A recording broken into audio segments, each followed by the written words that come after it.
something really gotta happen to you for you to leave it. Cause when you get money, most times you're not leaving where you at unless something really happen. You know, I had that problem. You know, I used to feel like, you know, I ain't going nowhere. This is my city. You know, ain't nobody. I don't care what's going on. You know, and a lot of people have that frame of mind, and it's the wrong frame of mind. As soon as you get money, you gotta go, because you've changed. The one who wanted to fight you, now he want to kill you. Right. The police who didn't know you, he want to arrest you. Because people have something to gain by getting something over on you now. Right. And you get hatred from the people who went to school with you, who feel like they had, and when those people shouldn't hate when they had the same chance as you. Right. But it's better to go to another city where you'll get love, you know, duck off in a nice spot and work on your career. Because I said over many times that most people get killed in their own city.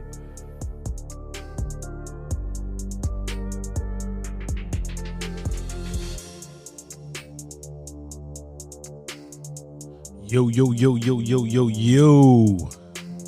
Let it rock. That was Little Boosie, by the way. Most people get killed in their own city. Happy birthday to Jay-Z. His birthday. Oh, yeah. You know his birthday was the other day? It was his birthday the other day? Yeah. Oh, shit. I didn't know that. We got a jam-packed show today. We're going to talk about, obviously, the situation with Casanova. Also, rappers not wanting to leave the hood. That was a big topic today. Rappers not wanting to leave the hood. Top 5 influential rappers of our time. And also, who music we want to hear next year. 2020 is going to be a different year. All the big acts are set to drop. Mm-hmm. So we're going to talk about that. I wonder how different 2021 will be than 2020. It's going to be different. A lot different? There's already a lot of changes at the moment what people want to implement. So what's up, OG? Yo, what's good, D? What's going on? Nah, just chilling, keeping it gully all day. Yeah. So first and foremost, happy birthday to Jay-Z. H to the Izzo. H to the Izzo. E to the Izzy. Yeah, legend. He is a legend. Yeah. So, how old is he? Do you know? Old, I guess. I don't know. Yeah. Has he reached 50 yet? Nah, I don't think he's 50. I don't think he's 50 either. Like, but let's see. I'm thinking 43, 42, I would say. 43, 42? Yeah, I'm going to go that route. Oh. Because I think Puffy's pushing like 48, I think. 47, 48. Jay-Z's younger. Oh, really? I would think so, yeah. Because, I mean, let's think about it for a second. Like, he's 51. Jay-Z's 51, so he's he's 1 year older than Dr. Dre. Isn't Dr. Dre 50? I don't know, but he could be. But happy birthday, Jay-Z, man. He's 50. Damn, he looks good for 50, man. Yeah, he's gonna come up later on in the show because we're gonna talk about top 5 most influential rappers. Of course. That obviously we decided to do it. But first thing first, I was reading an article, and the article was talking about how rappers seem to not want to leave the hood when they become successful. Mm-hmm. And the biggest problem I have with that when you become successful, that means you're going to have to leave a lot of things behind, regardless of what it is, who it is, whatever it is. You got to leave it behind. Now, the situation with Casanova, he just turned himself in about 3 days ago at the FBI. He pleaded not guilty to conspiracy to commit racketeering, conspiracy to distribute controlled substance, and firearms possession. So beg the question, why do rappers do not leave the hood behind? Well, you got to probably look at where they grew up, where they're from, right? So, like, let's say, for example, you're from New York. That's the life that you know. That's the style. That's the environment that you understand, right? So why would you want to leave what you already know? Like Gucci said it best. There was an interview I watched a couple of weeks ago before there was a versus battle, and Gucci had was in an interview with Charlamagne the God, and then he asked him, like what's your favorite place to be or go or concert? He's like, yo, I like to be home. You know, like Yeah. like earlier in his career, whenever he would do concerts, shows, he couldn't wait to come home because that's what he knew. He knew where the block was. He knew where every place was, people, friends, family. He knew where things was. So whenever he would tour, it's like he couldn't wait to come home because that's what he knew. That's what he understood. Now, when he got older, it's a little bit different. Now he's like, I like to travel overseas. I think he said like Switzerland was one of his favorite places to go. He's going over there. He feels like a king. People are looking at him like they never seen a person like that, or like suave and all of that. So it's the upbringing. It's what you're used to. Like here I am. Late 30s, and like I don't want to leave. You know what I mean? I could have left. Rhode Island. I like my hood area. But the problem is, a lot of people, they tend to forget they're becoming successful. You're making all this money, and for some reason in your mind you say, you know what? I don't want to leave the hood. I don't want to do this. I don't want to do that. But you're becoming successful for a reason. So at the end of the day, is how many people died in 2020 as a rapper? Already, I could think of 4. Oh yeah, King Von, Pop Huey, Pop Smoke, yeah. Mo 3. And all of them are getting shot and killed. Shot and killed. It's not like it's a medical issue. Shot and killed. Shot and killed. Yeah. And then even if you think about that last year when we lost Nipsey Hussle, when we lost Kevin WRLD. Fred, Juice WRLD. and so Juice WRLD was more. Drugs that was drug. there. Yeah, because So, the ingestion that yes. he did with the drug. So yeah. we got people like XXXTentacion who died off of somebody getting robbed. Robbing his car, yeah. And then you got what was that? Bankroll Fresh died. Chinky Drugs died in 2015. And then you had Nipsey. That was a surprise. That was a surprise years too. Back. But it's always either gang banging or it's all drugs, guns, things like that. Mm-hmm. And it's always about hip hop. You don't see country music talk about someone died of country music. You don't see R&Bs. Luke Combs going after Luke Bryan or something going after somebody. Yeah. But it's even if you don't see people trying to rob them on there. Yeah, and obviously, true. I'm not saying they don't get robbed, but hip hop have this aura that you have to be gangster or not. It's that animosity for like what territory, pride. You know what I mean? With somebody you feel is like taking over or putting you down or something like that. That's why I always say that's why now you got to give people their flowers while they're here, because at the end of the day, you don't know when they're gonna die or when they're gonna leave this earth. Yeah, you got to give their flowers while they're here. So we got all the legends at the moment. That's obviously they're there. They're showing you what to do. They're showing you this is not the right way. Say what you say about 50. 50 came up in the drug game. He did his dirt, did everything, but he's still here. I don't think he go back in the streets and he. Nah, I mean he's producing, he's doing shows. Yeah, you know what I mean? He moved to Connecticut for God's sake. Yeah, is he still in Connecticut though? Probably not. I think he's in LA now. At the end of the day, he moved. Look at Jay-Z, he moved on there. We his 5-6 houses. Yeah, we losing all our rappers. We losing all our hip hop artists. We'll think that we learned from 1996 and 1997 when Biggie and Tupac died, and that was something all about East Coast, West Coast. One, obviously, a lot of people say it was more for the Tupac stomping out Orlando, and then obviously Biggie was more the police officer. But at the end of the day, we thought we learned from those type of situations, but every year we get some type of situation that someone died, either shot, killed. Look, King Von, he was fighting someone. Yeah, outside the club. What he's doing outside the club after 12 a.m. outside the club, got shot. So now is a situation that we're losing all our young kings. But that one seemed like it was gonna happen at one point or another because that was beef that he already had. He always had beef though. Yeah, so that was something that was gonna happen at one point or another. So it was happening outside. What was he doing outside at 12? But it kind of goes back to like where it's like as soon as there's some type of disrespect or beef, they just can't let it go. I applaud. I thought it was pretty cool what Jeezy and Gucci did, where they had like that beef, murder beef going back, but they were able to squash it. I'm sure they had a conversation before the verses, so I'm sure for them they talked to some degree, maybe to not the fullest, but they talked about something that was on each other's mind. And they still kept it where they didn't really go after each other, any point after that or during. Other than like I know they kind of like Gucci threw some shots at him, but Jeezy wasn't really good. But my thing is all our young kings are dying. A lot of them don't even reach 26 years old. So at the end of the day, it's almost like it's a hip hop thing. So that's what we need to change, because these artists now, they don't understand they got to get out of the streets. once you become successful, you got to get out. Mm-hmm. You got to move. You got to get out of there. Yeah. And sometimes you're gonna feel you're gonna hurt somebody's feelings. You're gonna hurt your boys' feelings. But if they love you, they will know what you're doing. You're trying to make a movement. Mm-hmm.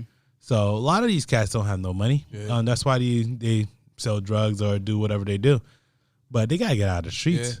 Like even like if you don't even look at direct artists, there's always family members too that get caught up. Like I remember when Master P's brother got shot and killed. Mm-hmm. You know, so that was something too.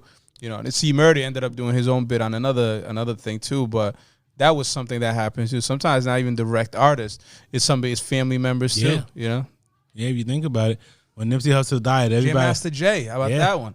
Nipsey Yeah. Hussle died from his own. What was it? His own gang member. Who? Nipsey Hussle. Yeah, because allegedly Yeah. is that somebody snitched that was part of the Crips that snitched. Nipsey didn't like, wasn't feeling what he said, didn't like what the dude did, voiced it, and then he felt he got disrespected and he retaliated, and that's when he shot him right outside. Crazy. And he was the up and coming. He was getting up. Yeah, the Nipsey, marathon yeah. continues. Yeah. He was actually going Yeah. up. Yeah. So- Nipsey was definitely like he was on the up and up. He was definitely like he did like a lot of great stuff early, and he was gonna do even more going back. You know. So let's say going back to Casanova, these charges are hopefully they're not. He did plead not guilty. Hopefully is not really him or he wasn't involved with it. But I'm hearing that it's stuff from they're looking about stuff from 4 years ago, which is tough because you can't leave the hood, and once you leave the hood, you can't come try to get back to it and say, hey, remember you did what you did 4 years ago. Yeah. So. There's a lot of people like big that. charges too, right? Those are big charges. Racketeering. It's FBI. Yeah. They probably was scoping them out for 4 years. Yeah, for a while. FBI. Once you get those letter boys, you're done. Yeah. Yeah, they're really done. They have a good solid case against you. He turned himself in. He got not guilty. Yeah. A possession of a firearm. Obviously, he's a felon, so you can't have a possession of a firearm, distributing drugs or racketeering. That's a tough charge. That's a tough charge. Unless they try to scare him and try to give up whoever it is, but. Yeah. 4 years ago, I'm not sure if he was even on the radar 4 years ago. It could have been before he got the fame on there. Because right now, obviously his last album didn't really do too good, but it's decent enough to, he got some type of money in his pocket. Yeah. So I think I was bringing it up earlier. I felt like the last time I seen him when David East was doing an interview, and I thought he was there. He showed up too. To kind of like, be like not a sidekick, but just to be there with Dave, I felt as last time I seen Casanova on TV doing something big was on, I think it was like Drink Champs, I think it was. No, even that was the last time I thought he was doing something big, or at least I seen his face, I know he had beef with Tekashi. Was it, no, Tekashi 6ix9ine. Obviously. That's another dude too. You're talking about like dudes that don't want to leave the hood or leave where they I think grew up. Tekashi was more fake though. Yeah, but still, like, I mean, he doesn't. He's not liked. You know what I mean? Yeah. He's not. Yeah. He can't just walk. I mean, you saw his bodyguard. He's surrounded by like 7, 8 dudes. He can't walk down the street by himself. I think with Tekashi, he's infiltrate trying to be a gangster. He's not really a gangster. But still, I'm just saying he's saying things that people are not feel. Like, they're not liking him. Yeah, but I'm talking about more people want to get out of the hood who actually really is gangsters. Yeah, true. He's not. He's not. Because, obviously we have like the game. The game got out of the hood. Everybody, a lot of people think about how Jay-Z rolled. Jay-Z is a businessman at the moment, a billionaire. He was in the hood. Yeah. And then I don't know if it's a difference between age groups in the 90s and compared to these boys in the 2020s. But they out of the hood. Jay-Z got out of the hood. He said it in his raps. He got out of the hood after flipping baggies and things like that. Yeah. So he got out of the hood. Tupac wasn't a hood dude, but he got out of the hood. You see what he did. Yeah, and Biggie. And Tupac was kind of changing too, because remember he was kind of doing some like positive messages too, because even when he did the track with the Outlaws, there was something he talked about Black Jesus, and it wasn't always about gangster music. It was something that, at least to him, he thought that he was sending a message out there, something like more positive. So I have a cousin who's a good cousin. He was a shy guy. Now he's a rapper, and he act like he's gangster. He's in Florida right now. He act like he's gangster. Put on a front like that. But I don't know if I'm not gonna say he's a front because I haven't seen him, and I haven't seen him in a while, so I'm not gonna say he's a front. But before that, he wasn't like that. He wasn't like that. Yeah. So I don't know if being gangster sells. That's how they make their money, being gangster.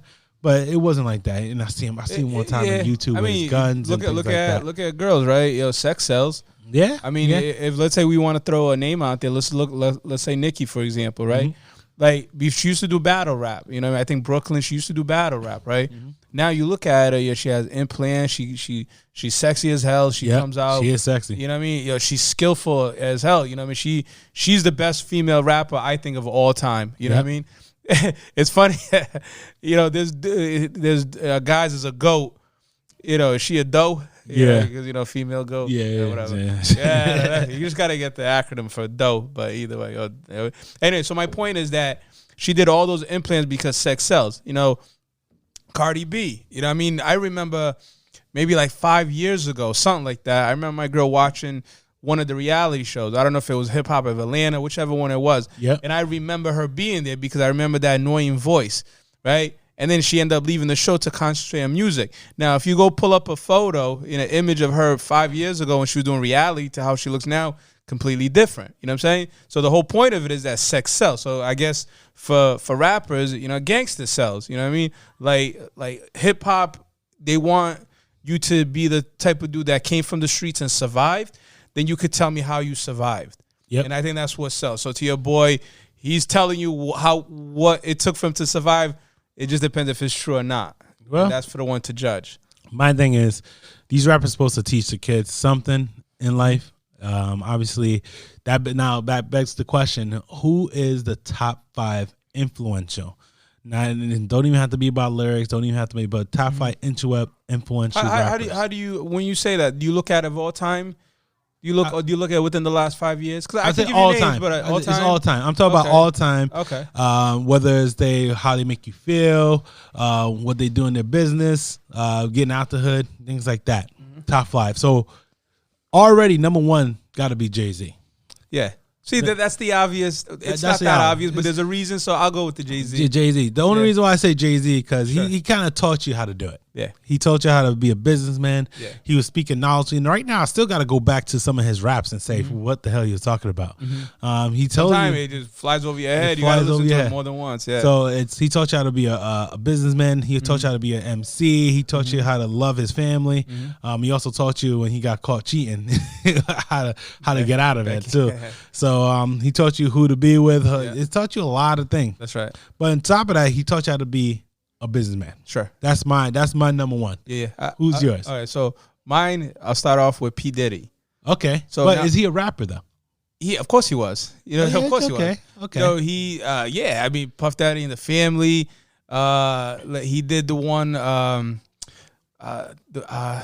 Remember with the girl starts off like with the skit. Not Mad Rapper. Not, the female spinner. She was spinning the DJ. Public Enemy #1. Remember Public Enemy #1? Yeah. So that was a different album he came out. But is he considered a rapper or he considered a hip hop mogul? Let me finish. There's another one. There was one that he did with what was it? Like he did a little collab with like different female artists, and it was part of either way. So he was an artist. He was a hip hop artist. He was a rapper. He was on the mic. He performed concert, not just with Mace, not just with Biggie, just himself solo, not with the Locks, not with Kim, you know what I mean? So he did. So now what he did beyond that, he took it to the level where he said, all right, let me take this money, let me invest in something. And he invested into alcohol. He invested into Sean John, into clothing.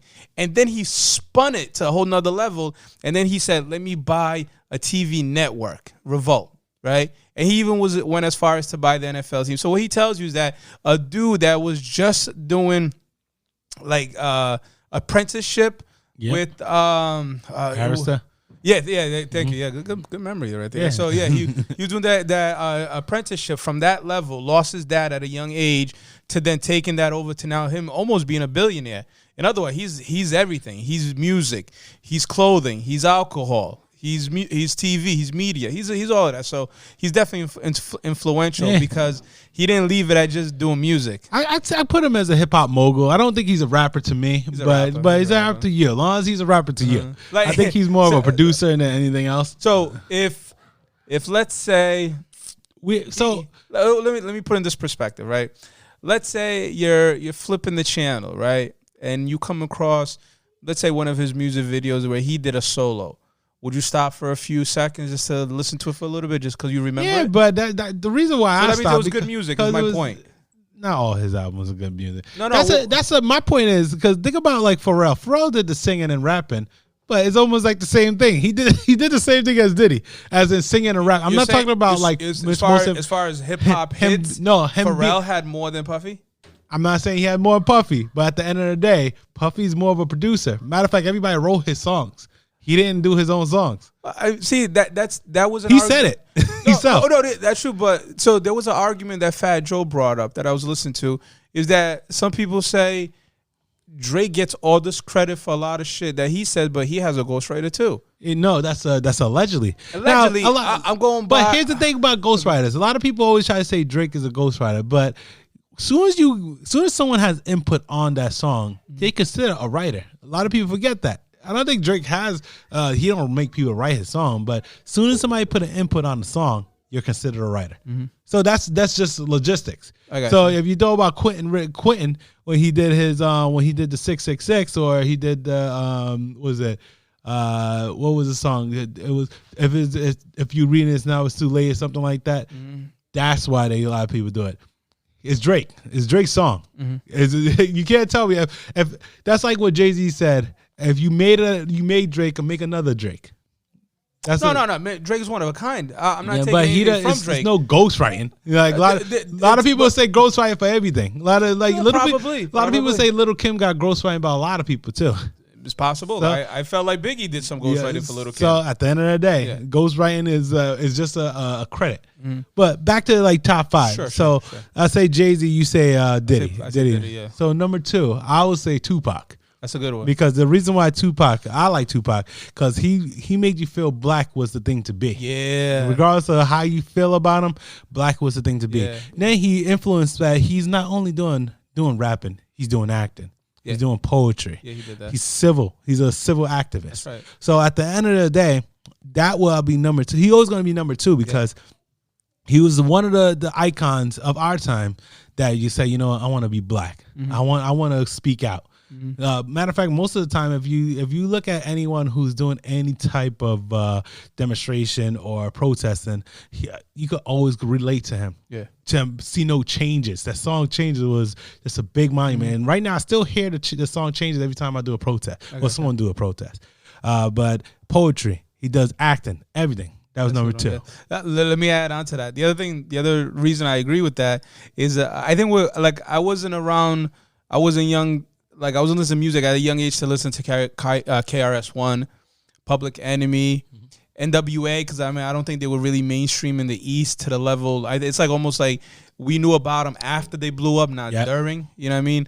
Ice-T, I know, fuck the police and all of that. I didn't hear any of that early, but I think with Tupac, that he was telling you the truth in different ways. You know what I mean? So it was him telling you, like for example, like LL Cool J, he puts like this scene of like just him living like this life of girls and love and life and music. With Tupac, is like, this is what reality is. And then after that, everybody else said, hey, let me rap about reality, not what people think reality is, what it really is. You know, whether it be like promoting, you know, like women, you know what I mean, or you know, lifting them up, or like you said, you know, showing that I'm proud to be who I am. You know what I mean? So yeah, I agree with Tupac. So I'm gonna take a female route on this one. What's your number 2? No, that's number 2 gonna be. Yeah. So I mean, we're not going in order, right? Because I want to kind of do a twist order. A little bit to so I'm gonna do a little Kim on this, you know. Okay. Because I think today, right? Like, so one of the things that we'll touch on later is that who are we looking forward to 2021? And I'm really looking forward to some of the female hip hop artists out there. Mm-hmm. You know what I mean? We'll talk about the names when we get to that point. But I think if it wasn't for Lil' Kim, I don't think we would have the female artists that we have today. Because she took it from just regular hip hop to sex, but at the same time shows how skillful she was. And I think that's what we're getting today. I think there was a little bit hiatus a little bit after that. Then we started to focus more on, R&B, and that's what we were liking from the females. But then when Nicki started to show up a little bit, there were other artists as well. Then I was like, oh, that reminds me when we had Foxy Brown, Lil' Kim, Post, Yo-Yo and them, you know what I'm saying? So I think she was very influential in the music business, very influential to young females that were young at the time that said, hey, when I get to that age, I want to do that. I want to be like her, like the Queen Pens that tried, didn't succeed, but they all gave it a shot, so I say her. So my number 3. Because she is, I think, to every female, I think if you were to talk to every female artist today and you ask them, like, who's your top 4, top 5, Lil' Kim is on everybody's list. Yeah, every female. I can say that. So number 3 has to be Kanye West. That's good. Only reason why, besides the whole Trump supporting and everything like that, and listen to his music, it does give you some type of knowledge about something, whether it's political, whether it's black love, whether it's black trite. It does give you some type of political or some type of knowledge. And keep in mind, he's a producer. So he does, if you think about it, everything he does, whether it's fashion, whether it's producing, it's always a hit. Mm-hmm. And I know a lot of people don't believe that, but it's always a hit. Mm-hmm. Even to the point that building up his wife, is a hit. So he's actually, I think Kanye West influenced a lot of music. A lot of the things we hear now, you can hear Kanye West in it too. A lot of the music that you hear from Jay-Z, you can hear Kanye West in it too. Yeah. So you can hear a lot of things now that Kanye West is just one of those artists that you just say, you know what? I like it. Yeah. I like it. My Dark Twisted Fantasy was one of his best albums ever made. Mm-hmm. I even put that on my top 5 and best albums I ever listened to. Mm-hmm. But it just his influence in music is just phenomenal. So the only, I'm not disagreeing. The only caveat is that I wasn't feeling the one that he did with Nas. Yeah, I wasn't feeling too, but at the end of the day, you got a lot of superstars. Some albums on some of these superstars, not all of them are great. I didn't feel a lot of the albums for Jay-Z either. Yeah. I didn't feel a lot of albums for Cameron. So I didn't feel a lot from Nas. Probably, but it's one of those things. But his influence, his music, his producing. Yeah. Once you have when you have that classic echelon of albums, like My Dark Twisted Fantasy was one of the top albums. Mm-hmm. Whether you listen to his music, whether you listen to the beats of it. Even the 808s and Heartbeats, that was a phenomenal. That was a good one. Now a lot of people, a lot of people listen to 808s and Heartbeats. That was shortly after his mom died too, right? Yeah, when she died during surgery, right? Think about the beats that he listened to in that one. Think about other people's albums. It got a lot of 808s and Heartbeats. So if you think about Kid Cudi songs are actually influenced by his 808s and Heartbeats. Mm-hmm. My Dark Twisted Fantasy mixing rock with hip hop was a big thing too. Not saying that he's the first one, but it was a big thing in hip hop. I think even a little bit better when Jay-Z did it with Linkin Park. I think but My Dark Twisted Fantasy was just a phenomenal album because it mixed a lot of the beats and percussions, everything on the album. Mm-hmm. So influence from Graduation and on was a big influence. Mm-hmm. Life of Pablo was so great too. A lot of people forget about that album. Mm-hmm. That was a phenomenal album. So that's my third one. Gotcha. On there. So when it comes to very influential, like if you're defining the word influential, you're saying like who did something that was different than anybody else and everybody else fed from that, was proud of what he did, took it to another level, and he's the GOAT for that, is Dr. Dre, right? Okay. Dr. Dre, as far as producing goes, as a rapper, I mean, I know, we heard a couple of stuff, he did like the Gin and Juice, that was decent. It was more than decent. He did a lot of good stuff, but I think Dr. Dre was influential as a producer. He almost took the level of being a producer and made it mainstream and made it more just as important as the actual artist, we can go back and we can listen to Snoop when he went to Master P, with No Limit Soldier. When he got to the Bitch Please and some of those tracks, that was actually produced by Dr. Dre. Mm-hmm. It was to the level that even when he left Death Row, him and Dre was still cool. It was obviously the Suge Knight beef that Snoop didn't want to be a part of, or they had that falling out. But then you go to the next level. Then he finds Eminem. He's involved with that, and then he's involved with the development of 50 Cent, because 50 Cent was raw when he first came out. Mm-hmm. He was out there attacking Nas and some of the mixtape before nobody even knew who he was. He was trying to make a name, and then at that point, that's when Dre converted. And then here's a side point to it, is that there's artists out there that every once in a while throws out a mixtape, a demo tape to a producer, and then nobody listens to it, and then they blow up. One of the ones that I don't know if Vanessa, you want to give credit to Dr. Dre because he did tell somebody check her out, even though he didn't check her out, was Eve. So actually Eve was with Dr. Dre and his label, but Dre didn't push her at the time, and then that's when he let her go. And then he spoke to somebody at Rough Riders and said, hey, check this girl out from Philadelphia, and the rest is history. You know, I mean, you can talk about Puffy and Jermaine Dupri and Swizz Beatz and Timbaland and all those producers, but I don't think any of them is here today to the level that they are if there was no Dr. Dre. Sure. Yeah.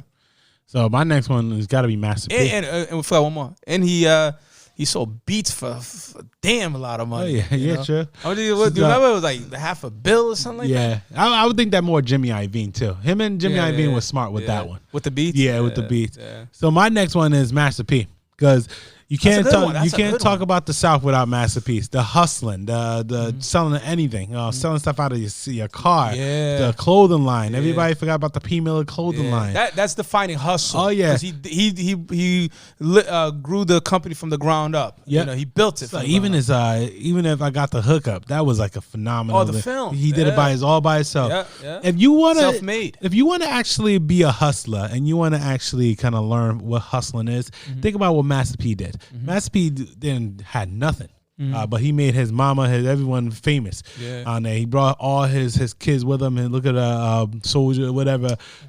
C Murder got famous for him. We got his son got famous for him. Little Romeo, but he was a definition of hustler, regardless of how you feel about him. But he was a true businessman, and you could actually argue that he was a businessman before anyone. Whether it's obviously Diddy or whether it's Jay-Z, he was a businessman before all of them. He just probably won't have as much money as them, but he was a true businessman. So that's my fourth. Is definitely got to go to Master P. Yeah. And then let me throw on to Master P this level too. Is he also started? I think it was P. Miller. I think he also started a clothing line. He played for the Charlotte Hornets. I think Toronto Raptors. For a little while. I think it was before the regular season, but he still played. He still played. He had the jersey. He had his own jersey. His last name was right out. Miller ran in the back. He did that. He had his own like credit card, I think it was. Yeah. He had there was other Miller brands, Now he had the Sporting Company. I think he tried to dab a little bit with Ricky Williams when he was coming out of Texas. Before he went with the Saints. I think right around that time. So he just like a Puffy type is that music wasn't the beginning and the end. It was the beginning, but not the end. Everything else was gonna flow, and even till this day, he's still running the brand, like the No Limit brand. He has his younger daughter still doing some music. She sings. She's actually really good. And then I think Romeo took out the little out of it. He's doing his TV shows, whatnot. But that's a good one. I like that one. So another influential guy. I think this is not me speaking. This is what I hear artists speak, and sometimes you got to listen to the ones that's in the know that do it. And it's Biggie all the way. Biggie. Yeah. Now for me, if there was ever an artist that I would mimic, like I would listen to his words and memorize them, it was Biggie. And I think he influenced me where I was like, yo, like everything he's saying is like, I wish I could say that. You know what I mean? I wish I could rap what he's rapping. Like just the words, the wordplay, the way he would twist it around. Like it was just crazy how he would do it. His album was always great. And when it comes to artists, it seems like anybody that's either from Brooklyn or at least somewhere in the East, maybe even the South, is that they're all influenced by Biggie. Because once again, they were young when Biggie was doing his thing. Before he passed, rest in peace, they were listening to him while he was doing his thing. And I think that influenced a lot of artists. Like you talked about how great like K Dot is and his lyrics, the way he rap, he's like a Biggie type. You know what I mean? Like he took like that, and sometimes like this Common, some of them that have like that music that it's like over the top, like wordplay, like that sensical like lyrics, I guess I want to word it. He did that, with some of the artists today try to mimic what he did So I say Biggie. I put him. I do put Biggie as well as my fifth one too. The only reason why, because obviously it won't be no Jay-Z without Biggie. It won't be no Tupac without Biggie too, because they were obviously. I forgot about that because Jay-Z was put on by Biggie. Yeah, so yeah, that's right. Yeah. It won't be no Cameron without Biggie. It won't be no Big L without Biggie. It won't be even no Big Diddy L, without Biggie too. So I always put Biggie in there because even though he had very few albums, he probably left the biggest footprint out of hip hop, and especially for the New York region than anyone else. Yeah. His lyrics was powerful. He wanted to build an empire. He was taken too soon, but one of those things I love about him, he was one of the most lyrical geniuses of our time. And obviously you got like a lot of notable mentions like Nas, you got Rakim, you got Eric, you got El Cool J, but Biggie was ahead of his time on there. So that's my top. What's your last one? So my last one, I'm looking at it more influential from the group standpoint, and I would say Rakim. I mean, not Rakim, RZA. I apologize, RZA. And I'm looking at the influential level where he took a couple of guys, it was 7 or 9, the whole Wu-Tang member. I don't even know. There's so many. Jizza, Inspector Deck, Old Dirty, Ghostface Killer, Raekwon, who knows? There's more. Either way. Yeah. So he Method Man. Method. How can I Dirty forget? Bastard. Yeah. I said Old Dirty. He goes. Yeah, we have the same birthday. Me and All Old right. Dirty, November 15th. Yeah, we have the same birthday. So I say RZA, because he had this vision I thought was pretty cool. He took this vision of like all these different rappers, the Staten Island. He kind of converted it to like that martial arts style, because that's what he was into. And then he came out with Wu-Tang, and they've had so many great hits over the years. And what was great, and when I go to influential level, is that every single artist all had an album, right? All of them blew out on their own, some better than others, some blew out to different mainstream, but they all took every knowledge that RZA helped, or all collaborated together, but influenced each one to go out and do their own stuff. I think that was pretty cool. You can if you can look at so many different groups that were together, there's not a lot of them that every single member had their own album, right? If you look at like Bone Thugs and Harmony, I don't think all of them had, all the Busy and all of them. I think Busy did, Crazy Bone did, but I don't think all of them had. Each one had their own album, right? I don't think so, right? No, I don't think West so. Side Connection. I think they all had their own. Actually, I'm thinking about it, but it wasn't the great. Bone Thugs. Bone Thugs had their own album. Every single member. I know Busy had one. I know Crazy Bone had one. Right, that's why I know those two did. Yeah, I think the other one had one too, but it wasn't like a great album. Yeah, no one paid attention. Yeah, and then they even came back later on and then worked together. So I thought, him honorable mention that level. Yep. You may not say influence people to say like I was inspired to that level, but I thought it was great for what Wu-Tang is, because they are the greatest group of all time. Yeah.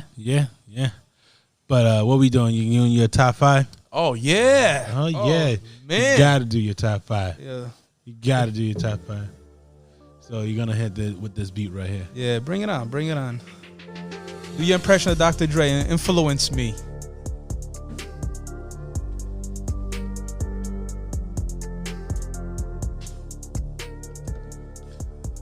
All right.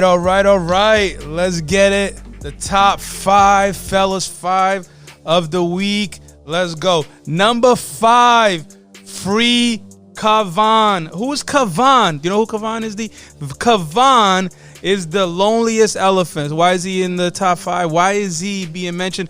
Kavan, after 14 years plus of being lonely since his wife died in 2012 in the Pakistan Zoo, which was deemed like the only elephant in the Asian elephant in Pakistan. He was finally through so many litigation and Twitter and so many other like petitions to get him moved. He finally was moved to Cambodia, where now he can be amongst other elephants. So Kavan, here's what kind of intriguing to me. So through COVID, he had to get a COVID test before he was on the plane.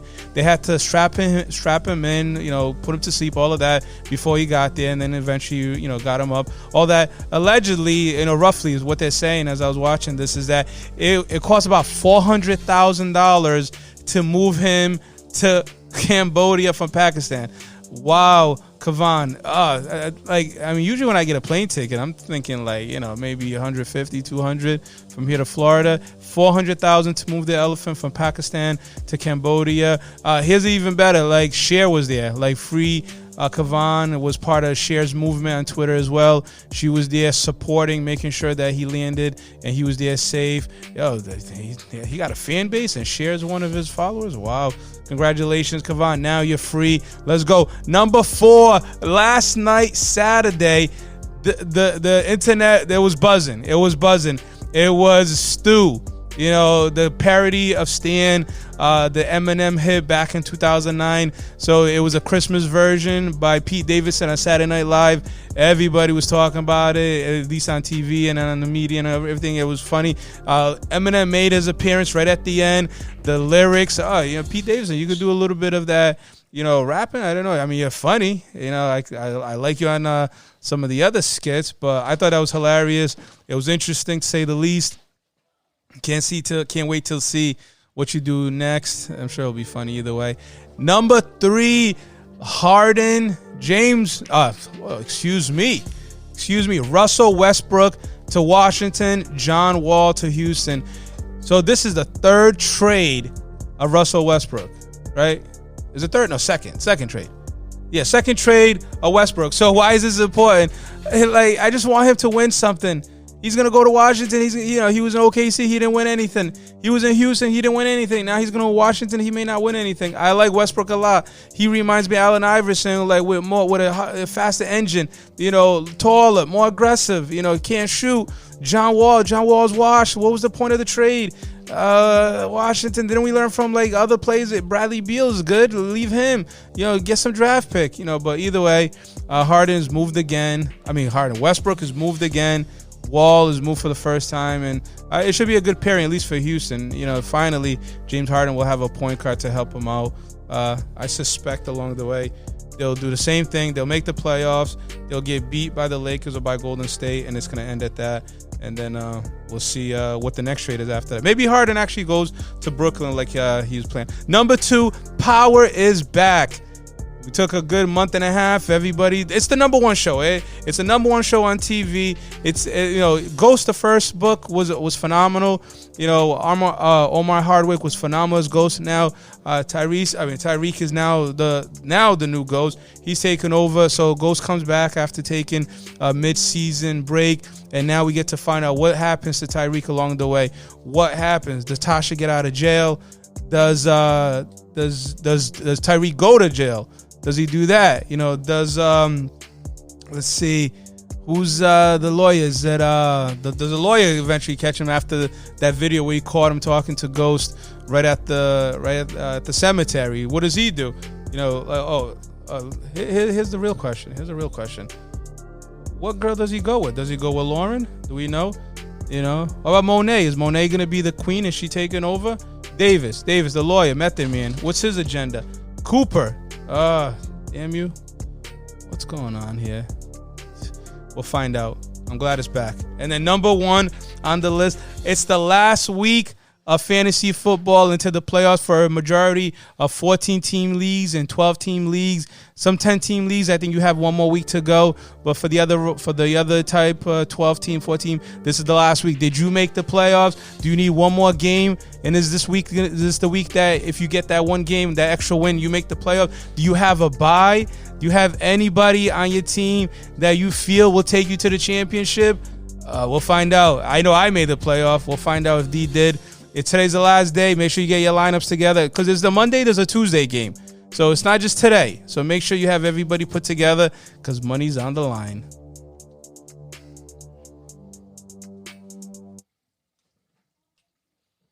Money is on the line. And bragging rights. Bragging rights too. But money's more important. But money is way more important. I can just pay somebody to brag. Yo, why is Power still on? Because it's a great show. You actually have the nerve to ask that question. Yeah, I can. You have that nerve. I have big nerves because I can't. Yo, it's gonna be great. We referenced Method Man earlier. He does great. He plays what is it? Daniel? What is his name? Davis. He plays Davis, the lawyer. He did a great. He's doing a great job as lawyer. Mary J. Blige. I love her. You know, she is great as an artist. Her acting is a little bit off to me, but I still like her as Monet. You know, she's the queen. It's a lot of bad actors in that show. There's not a lot. There's a bad actor, and if There's that's a what you lot want, of bad actors and actresses in that show. Yeah, man. Tell how it is. I know you like Power, but you know it's not great. So here's the thing. The thing with Power is that it's a great story. It's a great story. It makes sense along the way. Tell me the story again. So the story is that the original Ghost, him and Tommy, they were partners, right, in the drug game. Along the way, there was some animosity between them because Ghost ended up catching feelings for ex-girlfriend, and then that ex-girlfriend didn't like Tommy. Tommy didn't like her. Now, at the same time, Tasha, Ghost's wife, was no longer in the picture, and that also brought Tommy to kind of, you know, I guess dislike Ghost and thought Ghost was betraying her, and then that's where everything started to split. But it's pretty much a drug game show where them always on the run, you know, trying to escape, you know, the authorities. You know what I mean? It's Sound like a every cliche black show. Yeah, it is. But it is. There's no going away from that. But it's still a great show. It's a great story. You got to watch. Listen, I watched like a good season of it, and I wasn't impressed. You're the same guy that don't like The Wire, and The Wire. I like The Wire. I just can't watch it. I just can't watch it. You can't watch it. Okay. Too old for me. All right. So what show do you like? Let me see. Watchmen. Science fiction. Oh, just fiction. Great show. Just fiction. Great show. No, it is science fiction, right? I'm some science fiction, some true events. Okay, move on. Lovecraft. Science fiction. Love that show. Okay. Game of Thrones. Fiction altogether. Game of Thrones. Lovecraft. Yeah. You know what? Game of Thrones is a good one though. By the way, I did like Game of Thrones anyway. What was that show on HBO that I was watching with the girl, and then it was a scratch, and you get Oh, Outsiders. The Outsiders. That was a good show. Miniseries. That's a miniseries. Defending Jacob. That's a good show. Seen that one. I haven't seen Defending. I like shows that make sense with good acting. You just said Lovecraft. You said a show that makes sense. You said Lovecraft. Yeah. So that Lovecraft don't make Lovecraft kind of don't make sense, but it's a good show. I was watching one of the episodes. They were out in the woods.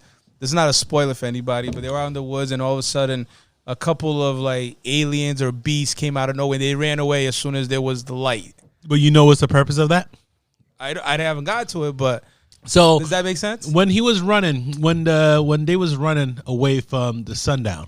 Yeah, that's right. That's right. Because you understand why they wanted to run? I didn't get to the point yet to find out. All I know is that they killed a lot of the sheriffs and the deputy and all of them. But that was before that episode. So back in the day, if you're black, I know you couldn't be out by sundown. That's what he got the montage. Make sure you be out, come back by sundown. That's right. So they had to make sure they're in the other town by sundown. Mm-hmm. So, but what is the beast coming out of the woods? I don't know what that was, but it just gives it a little twist. And it seemed like it was artificial light. It's more of a witchcraft. Because if it's daylight, they don't die. They're probably just hiding. Lovecraft. Witchcraft. Witchcraft, I get it. But at the end of the day, it's a better directed show than Power. Really? Watchmen is a better show than Power. Until I watch the full season, I can't Watchmen argue on Watchmen because it's a better show. How many awards Power won? As in I don't know. Emmys, things like not just BET awards, because I know that's the only awards they want is BET awards. BET awards. Yo, doesn't Revolt have a Yeah, speaking of BET awards, some people were heated when Little Baby didn't get Artist of the Year. So I'm just saying, like, don't sleep on BET awards. I crack myself up. You know, that's what. Is it like the MTV when they used to give that popcorn out during the movie awards? BET just giving out any awards these days. Yeah, they're like, yeah, you can't tell me Power's a great show. Never won an Emmy. Power's a great show. Now, this season is not better than the original. Nothing beats usually the original. I'm not saying it's not a good show. I just don't think it's better than like Lovecraft or The Watchmen. Now, I know The Wire is a great show. I think I'm just a couple of years too late for The Wire. We all are. That's the 'Cause problem. It came out, I think, in '95 or something. Yeah, like if I would have that. watched it in the '95, I probably would have loved the show. Yeah. But I think because it's 2020, it's hard for me to watch a show like that at the moment. Michael B. Jordan came out of that. Yeah, He was, Michael one of Jordan the- came out. It's a lot of good actors. I see the actors, and I watched. Actually, I watched one season of The Wire. It was a good show. I just think it's tough for me to watch it at the moment and be focused on it because I don't like old shows now. It's just because there's so much good shows. Like when I watched The Watchmen, it's a phenomenal show. Yeah. When I watched Lovecraft, it was all right. I give it probably a 7 out of 10. Then when I watched like The Defendant Jacob was a phenomenal show. I haven't watched that, but I got. That was a good show. The Outsider was a phenomenal show. Got you. When I watched Game of Thrones, and I would never watch a show like Game of Thrones. That was a phenomenal show for It me. was a good show. Great show. So I was surprised. The Wire, I think, is still one of the best shows. I don't have the attention span of the Wire yet. Now, Power, it wasn't. Not in my mind. no, when you talk about Power, you're talking about book 2 or book 1? All of it. I watched one season and I watched spurts of every show and I just can't watch it. Even like the new one right now with the Power with the son. I watched like 2 episodes and I could see just badass acting. I can't stand Mary J. Blige can't act in there. She can't. So now Tyreek, his bad acting was in the beginning of the season, beginning of the series, book 1. Book 2, I think he does a good job. It's not bad acting. It's not Method great Man acting. bad It's acting not great too. acting. Method Man is not great acting either. Method Man, that's the problem with Method Man. I think he's typecast automatically, and a lot of the stuff that he does, where he's just like pretty much that smoker type of character, and that's it. Even Mario Hardwick, he's not a great actor. Yes, he is. No, yes, yeah, your mind. he's not a great actor. Yes, he is. Yeah, probably in Power only if you think about No, it. he. What else? What else? So he did Gridiron Gang, the one with the Rock. Bad actor. Smaller part in it. Bad actor. But he was on on the- Color, the Color for Color Girls. Bad actor. There was one that he did with the military one. I watched about half. He was of a it. bad actor. He's a bad actor. He's the reason why he don't have big box office hits. He's a bad actor. I know you think he is. He will never win an award for his acting. He does the same type of role all the time. His facial expressions is bad. Yeah, his face a little bit, but at the same time, like the way Even Tommy. You think Tommy could go anywhere? cadence. I mean, I was gonna say his cadence is better than people say or that you would say. Tommy did a couple of stuff himself. He a bad actor. He did Ozark. He was really good in that. He played different characters. I believe his other Ozark was a good act. Actually, Ozark was a good show. So you ever- watched the last season? I Tommy's watched, in it. yeah, I know Tommy's in it. So but, you don't believe but when you watch Ozark- him, you don't but think of the character from Power. I don't. But Ozark, the reason why that's a good show is because of the actor. Jason Bateman. Yeah, he's a good actor. All of them are great actors. Yeah, all of them great actors, but Tommy wasn't. Even what is it, the younger girl, Ruthie. Yep. Yeah, the character. She plays that great. You're I like, love good actors. Yeah. Like the Undoing, I was talking about the other day. I want to watch that. I started episode 1. That's a good one. That's a jam pack. Yeah. That's a jam. Those have established people. Yeah, acting, it's very Nicole Kidman. But those, Hugh Grant. it's a difference between actors who do big movies than actors do shows. Now that you're gonna see a lot of shows that come like this now because they're starting to figure out going to you talking about like these like one season series? You're talking Yes. about? Or taking Yeah. like established actors and put them actors. in series? Yes, because what happened is I'm starting to think they figure it out that if it's the same amount of length, now they could just draw it out for seasons and draw it out for episodes because it makes sense. Why you think that people have an uproar with the EMC situation with a lot of AMC? With the movies? Yeah. Because think about it. If you really want to be honest about it, I don't even know why the movies are in theaters anyway. Because what are you exactly what you're doing in theaters? You're going there, you're paying $10 to view it once. Then you obviously gonna bring your girl or something, so you pay $20. Yeah. Then you go into the snack jar like, hey, how you doing?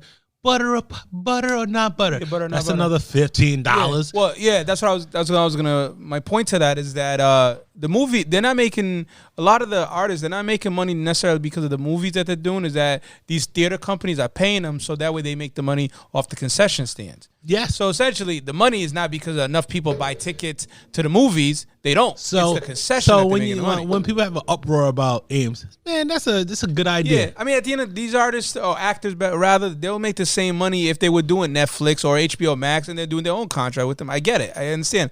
So here's another one. I wanted to bring this up if you've seen it, because if you're telling me that this is not good, then at that point I'm not going to listen to this whole Lovecraft, and you're telling me that otherwise all these other shows that you like and Watchmen is good. True Detective, you watch that? Yes, that's a good actor. Okay. That's a good show. Yeah, I got you. Okay, as long as we're on that page. I'm on that page. I told you that. It's certain things I just can't watch. Well, we just disagreed. We disagreed on Power. Power's horrible. Yeah, how about Walking Dead? So I'm not into like the horror type shows, but I heard it's really good. Yeah, but you never tried it. You never gave it like 4 episodes. No, if I'm not into it, I just won't do it. It's Okay. just that's how I am. If I'm not into the horror, I'm not into horror, and that's why I never watched Walking Dead. And I heard, and I like one of the actors who was on Black Panther. She was like phenomenal. And I'm not a Walking Dead type of person. I know you're talking about her real name, but I know I'm not a Walking Dead type person. Well, she was on Walking Dead first, then on Black Panther. Yeah. So it's just I don't like Michonne horror. is I don't like horror shows. Now I'm gonna watch Candyman. It's a second reenacting with. I love those type of movies. I just don't like the shows. Walking Dead. After a while, like Prison Break, I don't get the concept. of Prison Break. That's a good one. That's a great show. I just didn't understand the concept. Well done. I think well produced, well directed. Yeah. The scenes, the actual breakdown of what it takes to actually break out of prison. It all made sense. And then they got back into prison in like Mexico. So things like that don't make sense to me. Damn, I really spoiled for some I people. watched Orange is the New Black. That was a good show, and I watched it for. That's the girl from Sopranos, right? Yeah. I watched Californication. That was a good show to me. I didn't too. watch that one. That was a good show. Yeah. I like. How about the Sopranos? You watch Sopranos as well? I watched Sopranos from They Jersey. consider that like people. Yeah, that but are top they could 5, say, top 10. because I don't think it's top 10 for me, but it's a good show. But as I said before, it's one of those things I can't watch. Like Breaking Bad was a phenomenal show. I love that show. That's a good one. Yeah, Yeah, that was a good show. He has one coming on today on Showtime. Where he's a judge. He's Breaking Bad again, but he's a different character. I mean. As I said before, it's just I can't deal with the Power, and Power just not it for me. Power just not it. It's funny. I know you think that it's a good show, but it's a great show. It's only great because it's black. No, it's great because the story is good. The story is every typical black story. It's great because there's a lot of anticipation on what you think is going to happen. Sometimes it doesn't go that way. So there's clever writing that's always tied into it. And then you start to actually like get into the actual characters, and you're invested in those characters. Like you care, right? So when you watch The Watchmen, you care about characters, right? I like The Chi too, but yeah. I care about this, but those are great. But you told me you didn't like this season though. I didn't like this season, but I like The Chi. Yeah, overall. I but once you lost me with Lala. Yeah, me too. But I think Lala was never like a main character on the scene. Lala's she on would the show Chi. up like every 4 or 5 episodes. Yeah, I hear you, but Lala was on The Chi too. She was horrible on The Chi too. Yeah, she is. She's still there. She's still getting it. She's still getting it. You had that sex scene with Lala and Homeboy. It didn't make like, sense. What was it, right in the back kitchen? Yeah. It didn't make sense because so fake. It looks so fake. The first thing, the dude couldn't actually reach the counter. Right. So how he's able to get it in and not actually reach that level of the counter, I don't get. That's number one. Number two, they acted as if like it was really all that movement needed. Like she was pushing this and pushing that. Right. It's like, baby, you know what? Just turn around. Yeah, bend over. Yeah, like and then like her body, you can see all the fakeness in her body. Yeah. I'm like, yo, like what is this? What is going on here? Yeah. The only thing I got to say, you can't honestly tell me this. I'm wrong by saying is that if she's on the scene, you're watching it. Yeah, of course. It doesn't matter. She's still hot. Like, I that's don't what care. I'm saying. So she could straight up be like stuttering during the like her line. You're not walking away, but like, let me see what. I remember when she was on MTV.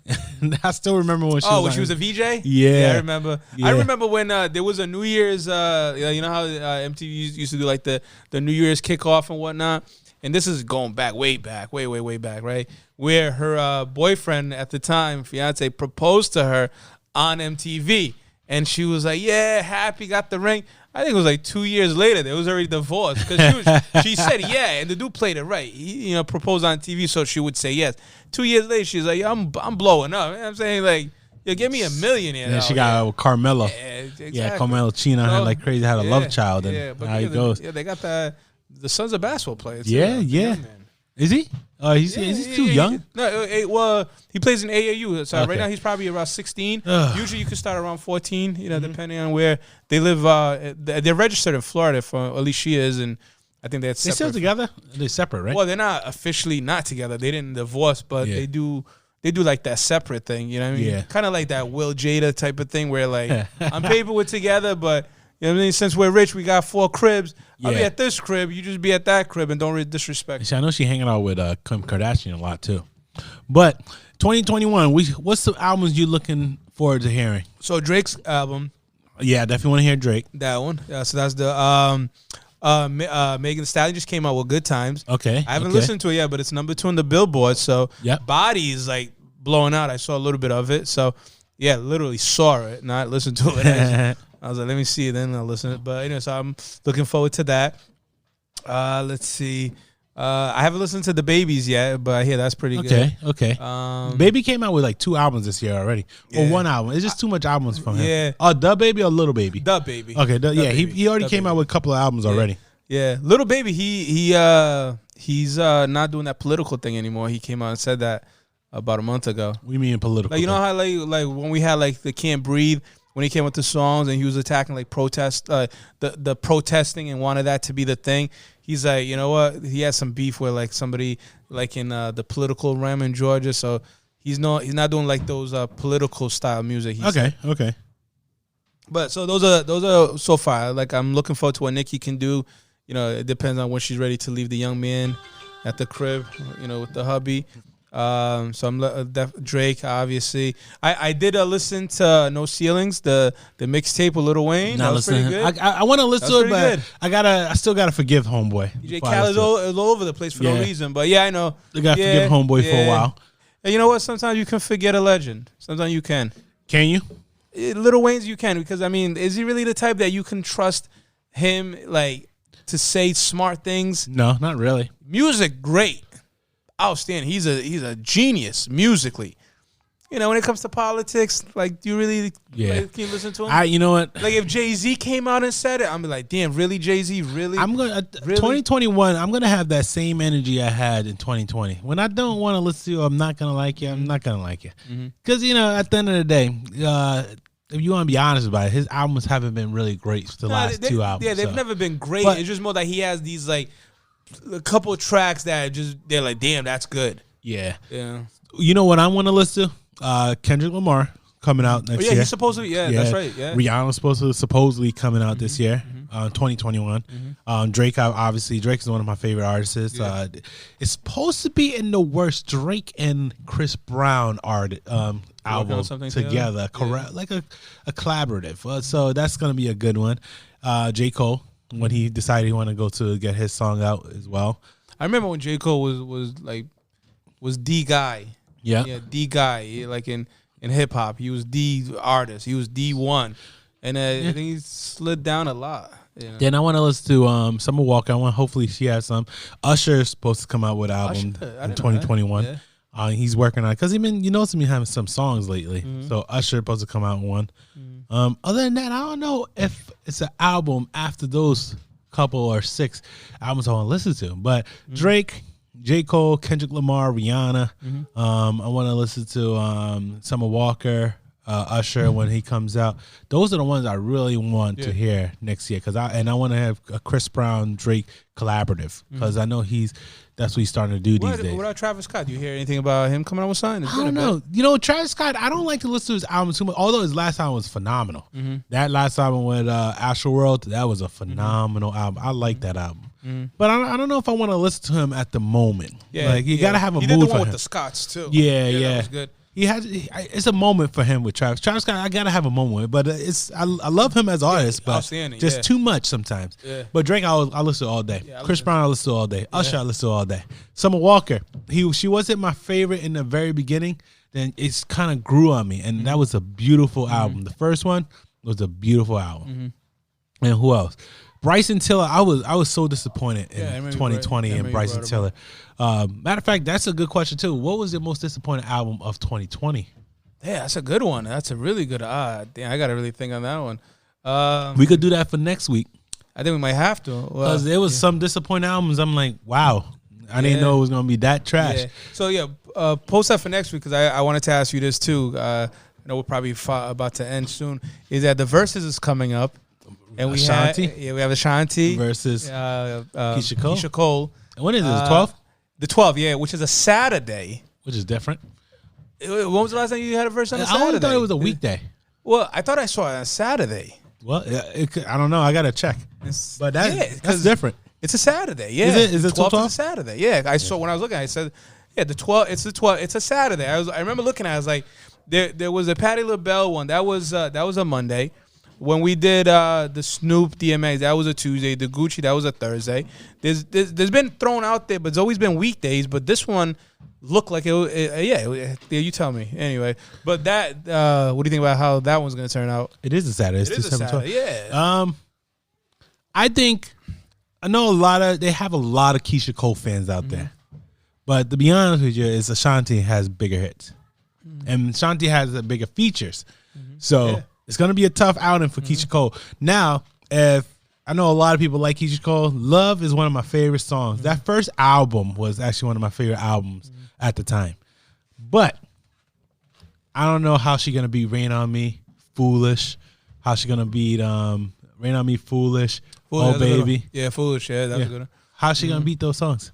Even her features, how's she going to beat it? Yeah, You could love me to death, all that good stuff, but you can't beat those songs. Yeah, you can't. Yeah. Yeah, so it's gonna be a Ashanti, and now I'm thinking if it's gonna be 20 songs, it's gonna be about 14-6, 14-6 Ashanti. Yeah. Because it's just because it could be, as I said before, but Ashanti has so much features that she could kill her with, and then I haven't seen Ashanti in so long. I'm just looking at from the pure like performance part of it. So like when they did the DMX versus Snoop one, what was kind of like eye popping to me is that how like fat DMX was. Yeah, he had that gut. He was sitting back. He would Ashanti looked good, and Keisha Cole got a lot of work. I don't know. We'll find out. No, Ashanti looked Brandy good. and Monica, they were on point. Ashanti looked good. Ashanti looked good. Well, then, and then Keisha Cole, she got a lot of work. She fixed her teeth. I wish I liked her teeth when she had a gap teeth. She fixed that teeth. Yeah. But it's just gonna be tough. I think Ashanti will win 14-6. Of course. It might be a little even closer. It might be 12-8. Who knows? So yeah, I think it's not Ashanti all the way too. Yeah, because I don't think that Keisha Cole. I know a lot of people. There's a lot of Keisha Cole fans out there, but it's not happening. like even the stuff that she did, like Murder Inc. I think with Irv and them. I think that's a tough before she even like went out branched away from that. Like, come on, that's gonna be a tough one. Yeah, that's really gonna be a tough one. If I know Keisha Cole wanted this, but Ashanti's a whole legend. Is a whole legend at her era, at her time. So I'm not gonna say she's like. If it was Ashanti versus Alicia Keys, Alicia Keys would wash that. It was Brandy Ashanti. Brandy will wash that. Brandy, yeah. But that's a good one, Ashanti. Ashanti got some hits. Keys, Ashanti got some hits, but Keisha Cole and Ashanti is a good matchup. I like what you said before, like a Usher Chris Brown. I think that would be a good one. I think that should be coming up. If you can do a Gucci Jeezy, you can do it. I might have to take that back because I thought it was gonna be Chris Brown could watch that, but I think Usher would kill it. I'm sorry. What? I think I keep on thinking about it. I said Usher in the beginning. You said no. Now you're switching back. No, I said Chris Brown in the beginning. You did. That's what. So yeah, because who's winning? Who's winning? I think Usher might win. Okay, that's what I'm saying. You're flipping. Yeah, okay. Flip because you know what? I'm thinking about it. I love Usher. Yeah. He got some hits. He does. And Chris Brown's my favorite artist. Chris Brown is talented in every way. I would listen to Chris Brown. I'll even go as far as I think his choreography is better than Usher's. Yeah, way better. Okay. I think he could definitely dance better than absolutely, Usher. Yeah, that's what I'm saying. But I'm thinking My Way all the way up till now. He's still relevant and he still have hits. Still relevant. Yeah. Stop is a very tough. Just like Usher, just like Chris Brown. Chris Brown, from the beginning to end, I like his X album was his best album in my opinion. And obviously, a lot of people probably could say his first album was his best album, or his second album was But his X album was his best album in my opinion. Even though the last one was a great album, Indigo was a great album. But Usher is something totally different. Now it's not going to be a wash. It might be good. It might be like a good 13, probably I think 11-9 on there. I could go that. Yeah, it's gonna be hard to beat Loyal, but it's gonna be hard to beat as well. Yeah. So it's gonna hard to beat Loyal, but it's gonna be hard to beat too. One of my favorites is Lottery. That's a high one. So it's gonna be very hard. How you gonna beat My Way? How you gonna beat How you gonna be You Got It Bad? How you gonna be 8701? Even the one that Gucci didn't want to throw onto his top 20 Spotlight. That was a high one too. Yeah, but Chris, just like even song like Chris Brown popping was popping on there. Give me that. How you gonna be? Give me that. How you gonna be? Yeah, 3 times. The one with Drake. Yeah. Look at me now. How you gonna beat that? Yeah, look at me now. I don't think nothing could beat. I believe, in my opinion, I don't think nothing could beat Loyal. Loyal was at that time he was in jail. It sold so many records. Loyal. So it's one of those things. But that's a good battle. It's never gonna happen. You don't think so? Oh, you why? kidding? Why not? Because you know what it is, and a lot of people forget that Usher's in a different era than Chris Brown. Usher was in the 80s, and a lot of people forget Usher was in the 80s. Oh yeah, he was 90s. In 90s was he got big, but he had songs in the 80s. He was a young pup. All right. Yeah, he got songs in the 80s and late 80s. Okay.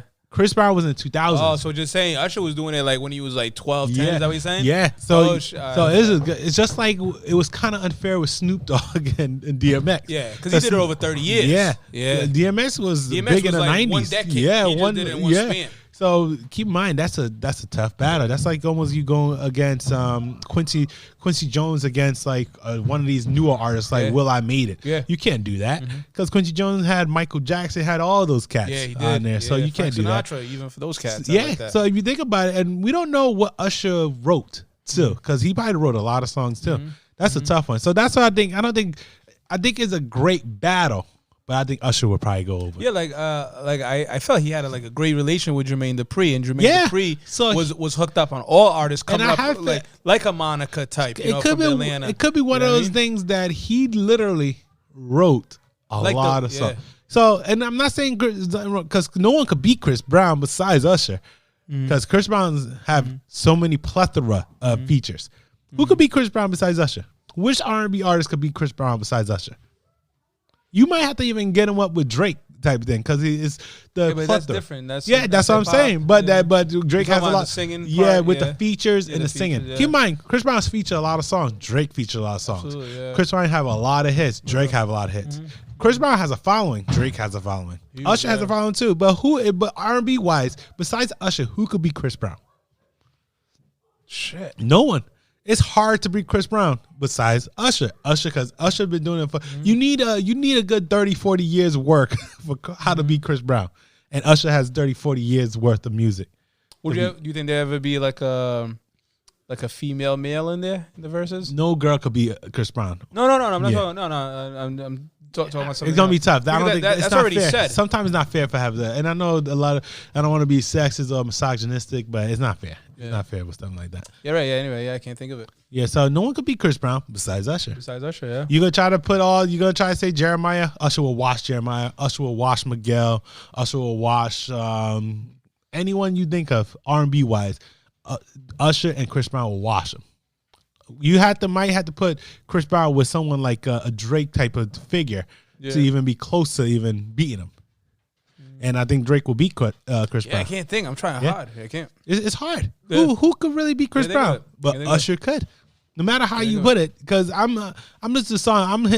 I put it on my radio, like a radio mix, hits after hits after hits. I'm forgetting stuff. I'm like, man, remember this song? Remember that? Forgot about it. I can't even skip one. I was like, damn, shit, like that was popping. That's popping my way. Yeah. Like what? Can't do remember it. that? Yeah. 8701. Yeah. You gotta listen to the whole shit. Got it. I'm like, damn. Oh yeah, you got it. You got it bad. Yeah. Oh, yeah. What's one day with Chili? My Confessions. Yeah. You remind me. Yeah, we forgot about that. That was a good little series, right? That's what I'm saying. Like even stupid songs like "Moving Mountains," I didn't even like that song, but it's still there. Yeah, like it's so catchy. It's catchy. Yeah, it's catchy on there. So a lot of people try to say R. Kelly could probably. See, I was thinking R. Kelly, but the thing about it, at this point, R. Kelly would never do a versus. So at this point, there's no point in thinking about it. I think R. Kelly could win if you're playing that like imaginary versus. If you're just playing them, they're not in concert or in studio. At the end of the day, I don't think R. Kelly and Chris Brown or even Usher is a tough, because R. Kelly was a writer too, because he wrote a lot of Aaliyah songs. He wrote a lot of other songs too. A lot of people forget R. Kelly wrote a lot of songs. He's probably in the same ballpark of a writer producer type people. Although he made a lot of songs, not gonna say he's not a singer, but it's a tough album to beat R. Kelly too. But nobody wants to see that nasty ass. No one wants to see that. Isn't he still in jail? He probably is, or house. He's trying to get out because of COVID back in April or March. Yeah, but that's a tough outing. Usher versus Chris Brown. I think Usher will win. I thought it was Chris Brown, and I actually had to listen to some music, and I forget all about those music. Yeah, but I forgot how much history. I remember before Chris Brown, I was the biggest Usher fan. I'm still is the biggest Usher fan, but Usher fan too, Chris Brown was in my era, so I had to go Chris Brown. He brought on or discovered Justin Bieber.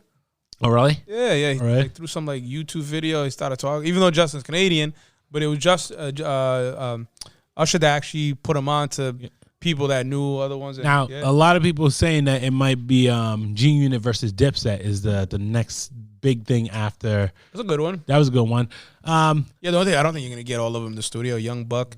Yeah. You're not gonna get them all in the studio. My thing is, it's wishful thinking. But I my don't think thing you're gonna get is, them all in there. if you have a G-Unit versus Dipset, you cannot play 50 Cent sold albums because they will win. You can't play. You can't. It has to be their album. Yeah. Now, if it goes to album, so them things and do all that. Now, I'm a big Dipset fan. I think it will beat them if it was the group. But if once you play 50 Cent, no, I agree with you. you. You're not. It's not working. Yeah, I mean, Dipset. Even Dipset had a longer movement. following. They had a movement. They were supposed to get together. I think it was like 3 years ago. They were supposed to get together. Now everybody forget G-Unit is a global movement. But as I said before, the global movement was 50 because there was also the gear. They also had the G-Unit gear. Yeah. But there was really 50 Cent. Yeah. It was like, all right, 50, wherever you go, we following you. But you know how big the G-Unit movement was? A lot of people to this day still think that people dress like G-Unit. Yeah, I'm not like 50. Like no.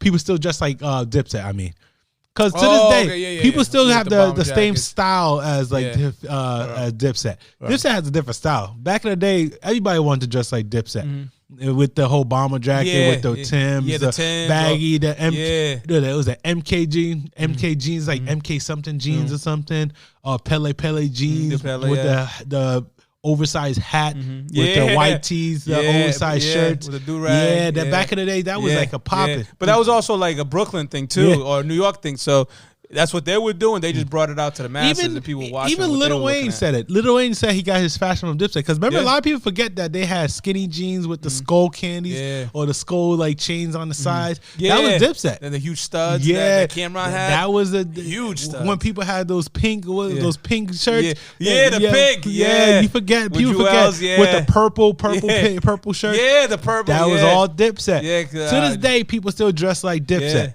And then it's funny because later on, Jim Jones then started the skinny jeans movement. So then he switched it up too, with the white tee or the muscle shirt. Yeah, the V-neck muscle shirt. Yeah, the muscle shirt, and then he also had the skinny jeans, and then that was that trend. Dipset was a big. It was a movement, man. Oh, big culture movement. It was a movement. But like, who could beat Dipset Anthem? Anthem was like phenomenal. What song from G-Unit could beat Dipset Anthem? A lot of people gonna say what popping them things, but Dipset Anthem, but I don't think it could beat them. No, Dipset Anthem was a whole different ball game, man. Dipset Anthem. What about Rough Riders Anthem? Well, I'm talking about like G-Unit versus Dipset. Like, Dipset would win then. Poppin' Things is hot, but it's not better than the Anthem. So I think the Dipset aged well for me better than G-Unit. Yeah. I just don't listen to G-Unit as much. It comes down to the other artists, right? When we talk about G-Unit, we talk about 50. We know Lloyd Banks was in it. We know Young Buck, and then later on, Game rolled up to try to spark things up a little bit, even though he wasn't really G-Unit. He was just kind of collabing. And then Tony Yayo was trying to do something too, but then he got locked up, came back, got locked up. He was back and forth. So at the end of the day, it was always 50, and you were like, oh, they're with 50. Dipset, it's kind of like Wu-Tang. Each one had their own individual persona. Each one was their own person, and you like them individually. Like Cameron, shit. Then damn, that Modelo was. But anyway, that's how passionate I am. Oh yeah. That's how. But I'm saying, even through all of them, everybody liked each individual member individually. Right. I'm just saying you can't do it. Can't do it with the whole Dipset. But what we gonna on that note, since we got a little drunk, we're gonna actually get out of here. But again, follow us on YouTube, follow us on Facebook, follow us on Twitter. That's the big thing. Let this thing rock.